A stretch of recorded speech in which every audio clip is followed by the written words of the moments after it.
भारत माता की जय जय श्री राम, जय जय श्री राम।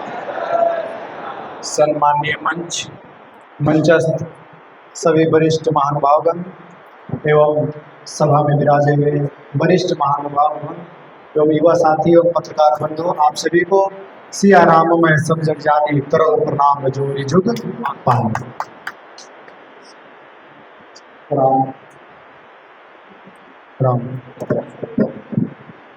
आज आप सभी को पता है कि हम लोग यहाँ किस परिस्थिति में और किस विषय पे चर्चा करने के लिए यहाँ हम सभी एकत्रित हुए हैं।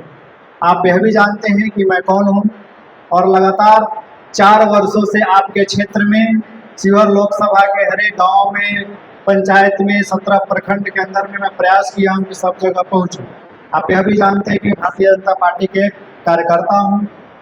बहुत सारे विषयों पर चर्चा करने के लिए हम सभी उपस्थित हुए हैं और सभी ने बोले हैं, सब समाज के लोग यहाँ पे हैं। मैं पूरे क्षेत्र में दौरा करने के बाद लोगों का कहना था, महाराज जी आप रीगा में जाएंगे और योगी अखिलेश्वर दास के विषय में पूछेंगे तो पूरे आप जितना आप टाइट है, आप तो अभी तैयारी कर रहे हैं, लेकिन आपसे कई गुना ज़्यादा आपके लिए रीगा खड़ा है, आपसे कई गुना ज़्यादा बेलसंड है। और अभी मैं शिवहर से आ रहा हूँ और शिवहर में भी कम से कम 600 से ऊपर कार्यकर्ता थे। सभी का भोजन हुआ और सभी ने एक साथ एक मंच पे और सभी ने बोला, महाराज जी इस बार नहीं चुकना है, क्योंकि इस बार की लड़ाई बाहरी भगाओ और शिवहर बचाओ। मैंने बार बार कहा है, लंठ बनाम संत का तो लड़ाई है, लेकिन इसके ऊपर भी थोड़ा अगर आगे जाएंगे तो बार बार जो राजनीतिक पार्टियां जो शिवहर की जनता के, शिवहर की मतदाता को अपना गुलाम इस समय समझ बैठे हैं कि कोई भी दोनों पार्टी शिवहर में यानी बाहरी कैंडिडेट को दिया है। इस बार की लड़ाई स्वर्ण और बैस का भी नहीं है, इस बार की लड़ाई अग्री और पिछड़ी का भी नहीं है।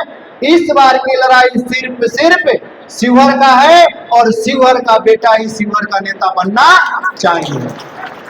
मेरे मित्रों, चुनाव का समय है, बहुत तथ्यों पे लोग चर्चा करेंगे, बहुत सारे विषय हम सभी के बीच में आएंगे, लेकिन आप सभी के साथ बैठने का, आप सभी से चर्चा करने का 3-4 दिन पहले हमने यह विषय के लिए चर्चा किया और हमने कहा कि भाई अपने एक बार समाज को बुलाइए और सबके साथ हमें बैठाइए, क्योंकि लोगों का कहना है बाहर तो साथ में है, लेकिन जो आपका ढाका है वह मुझे कहीं से भी आपके साथ में नहीं दिख रहा है।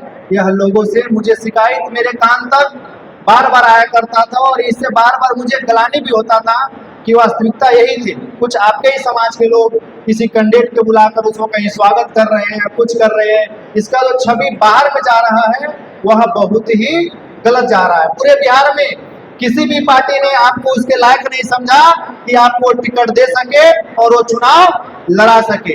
इतिहास में पहली बार आपके धरती से, आपके सिकराना से मैं पहली बार एक व्यक्ति लोकसभा का चुनाव लड़ रहा है। मेरे ध्यान देना मेरे मित्रों, आपके ढाका के धरती का पहली बार कोई व्यक्ति लोकसभा का चुनाव लड़ रहा है। इसलिए हमसे ज्यादा आप सभी की जिम्मेदारी है। मैं आश्वस्त करता हूं, आप ढाका, चिरैया, मधुबन संभालिए, मैं रीगा, बेलसंड, शिवहर संभालता हूं। कोई माई के लाल अगर ईश्वर न चाहे तो हमें जीतने से नहीं रोक सकता है, क्योंकि मेरा लक्ष्य आपसे कई गुना ज्यादा।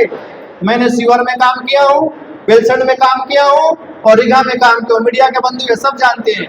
ग्राउंड पे आप शिवहर में आप किसी समाज के पास चले जाइए, किसी एक समाज के वोट लेकर आप आगे नहीं बढ़ सकते हैं, लेकिन यह भी उतना ही सत्य है कि जिस आप समाज के होते हैं वो समाज आपका बेस होता है। अगर बेस आपके साथ खड़ा है तो शिवहर में आपको जीतने से कोई रोक सकता नहीं है।